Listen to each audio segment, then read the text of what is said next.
Chapter 3 of Charlotte's Web. Now remember, Wilbur has gone to live at Uncle Homer's farm right down the road. Chapter 3 is called Escape. Escape. I'm already doing some thinking. You escape from someplace that you don't want to be. Do you think Wilbur doesn't like it at Uncle Homer's farm? Let's find out. Okay, as I'm reading Chapter 3, E.B. White describes the barn that Wilbur is now living in. He gives such good descriptive language that you can almost see it in your mind and smell it in your imagination. Listen carefully. The barn was very large. It was very old. It smelled of hay and it smelled of manure. It smelled of the perspiration of tired horses and the wonderful sweet breath of patient cows. It often had a sort of peaceful smell, as though nothing bad could happen ever again in the world. It smelled of grain and harness dressing and of axle grease and of rubber boots and new rope. And whenever the cat was given a fish head to eat, the barn would smell of fish. But mostly it smelled of hay, for there was always hay in the great loft overhead. And there was always hay being pitched down to the cows and the horses and the sheep. The barn was pleasantly warm in winter when the animals spent most of their time indoors. It was pleasantly cool in the summer when the big doors stood wide open to the breeze.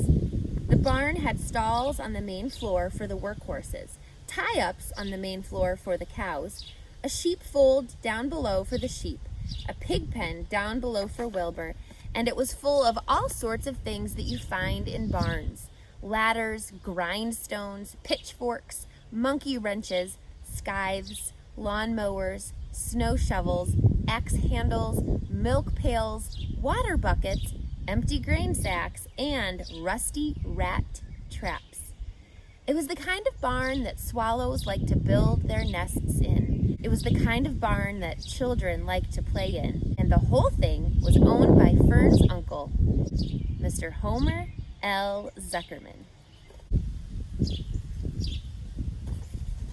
Wilbur's new home was in the lower part of the barn, directly underneath the cows. Mr. Zuckerman knew that a manure pile is a good place to keep a young pig. Pigs need warmth, and it was warm and comfortable down there in the barn cellar on the south side. Fern came almost every day to visit him. She found an old milking stool that had been discarded, and she placed the stool in the sheepfold next to Wilbur's pen. Here she sat quietly during the long afternoons, thinking, listening, and watching Wilbur.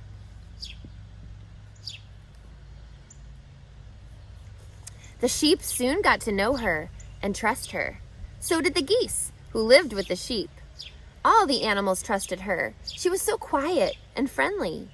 Mr. Zuckerman did not allow her to take Wilbur out, and he did not allow her to get into the pig pen. But he told Fern that she could sit on the stool and watch Wilbur as long as she wanted to. It made her happy just to be near the pig, and it made Wilbur happy to know that she was sitting there right outside his pen. But he never had any fun. No walks, no rides, no swims. I wonder what Wilbur is thinking. Do you think Wilbur might be wondering why he moved to this new place? And he might be wondering why Fern can't take him out. When he lived at Fern's house, they did everything together. And now he's maybe wondering why he can't leave his pen. One afternoon in June, when Wilbur was almost 2 months old, he wandered out into his small yard outside the barn. Fern had not arrived for her usual visit. Wilbur stood in the sun, feeling lonely and bored. "There's never anything to do around here," he thought. He walked slowly to his trough and sniffed to see if anything had been overlooked at lunch. He found a small strip of potato skin and ate it. His back itched, so he leaned against the fence and rubbed against the boards. When he tired of this, he walked indoors, climbed to the top of the manure pile, and sat down. He didn't feel like going to sleep. He didn't feel like digging. He was tired of standing still, tired of lying down. "I'm less than 2 months old and I'm tired of living," he said. He walked out to the yard again. "When I'm out here," he said, "there's no place to go but in. When I'm indoors, there's no place to go but out in the yard." "That's where you're wrong, my friend, my friend," said a voice. Wilbur looked through the fence and saw a goose standing there. You don't have to stay in that dirty little yard, said the goose, who talked rather fast. One of the boards is loose. Push on it. Push on it, and come on out. What? Said Wilbur. Say it slower. At the risk of repeating myself, said the goose, I suggest you come on out. It's wonderful out here. Did you say a board was loose? That I did, said the goose. Wilbur walked up to the fence and saw that the goose was right. One board was loose. He put his head down, shut his eyes, and pushed. The board gave way. In a minute, he had squeezed through the fence and was standing in the long grass outside his yard. The goose chuckled. How does it feel to be free? She asked. I like it, said Wilbur. That is, I guess I like it. Actually, Wilbur felt queer to be outside his fence, with nothing between him and the big world. Where do you think I'd better go? Anywhere you like, said the goose. Go down to the orchard, root up the sod, go down through the garden, dig up the radishes, root up everything, eat grass, look for corn. Look for oats, run all over, skip and dance, jump and prance. Go down through the orchard, stroll in the woods. The world is a wonderful place when you're young. I can see that, replied Wilbur. He gave a jump in the air, twirled, ran a few steps, stopped, looked all around, sniffed the smells of afternoon, and then set off walking down through the orchard. Pausing in the shade of an apple tree, he put his strong snout into the ground and began pushing, digging, rooting. He felt very happy. He had plowed up quite a piece of ground before anyone noticed him. Mrs. Zuckerman was the first to see him. She saw him in the kitchen window and immediately shouted for the men. Homer! She cried. Pigs out! Lurvy! Pigs out! Homer! Lurvy! Pigs out! He's down there under that apple tree.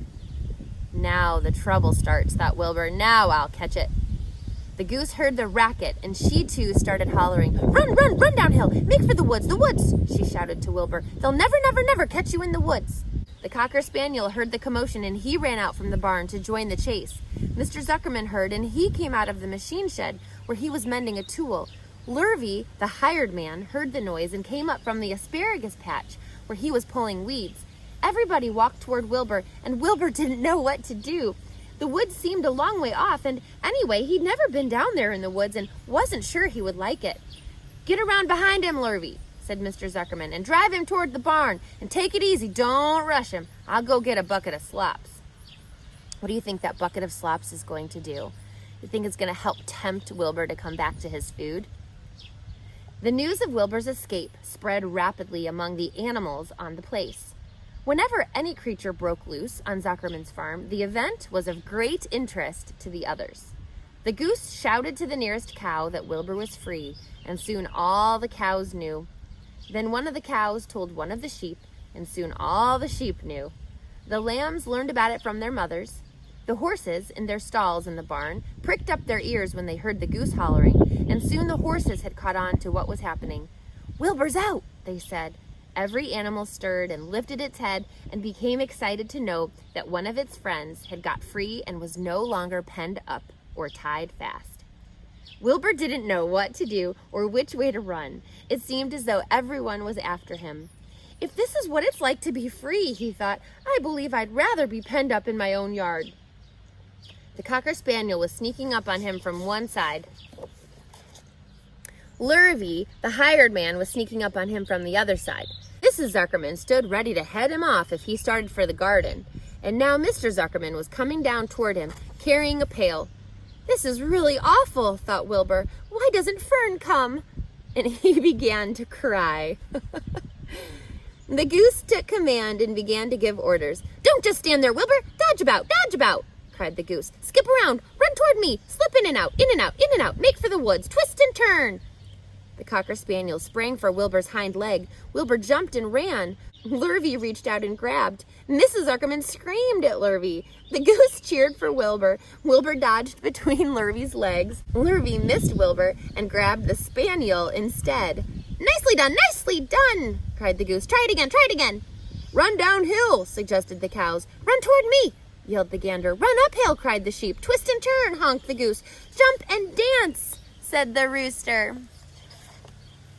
Look out for Lurvy, called the cows. Look out for Zuckerman.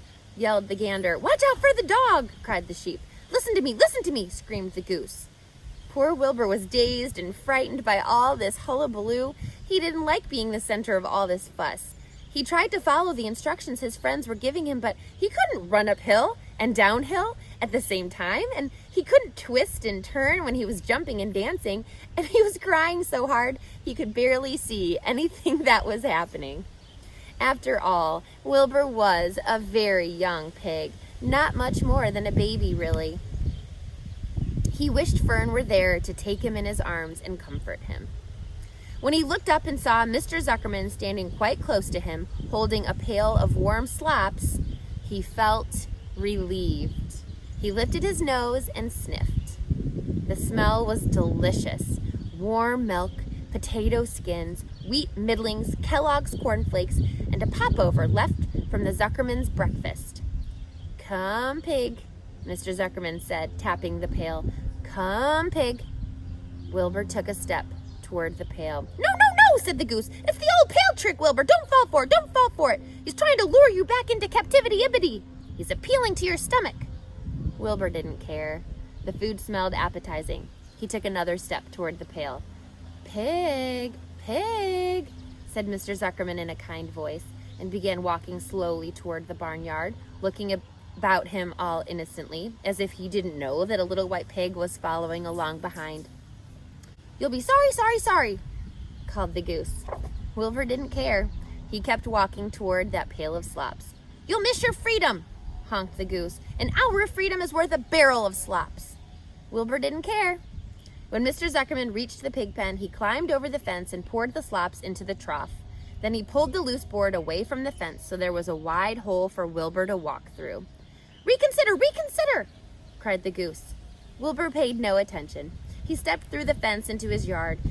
He walked to the trough and took a long drink of slops, sucking in the milk hungrily and chewing the popover. It was good to be home again.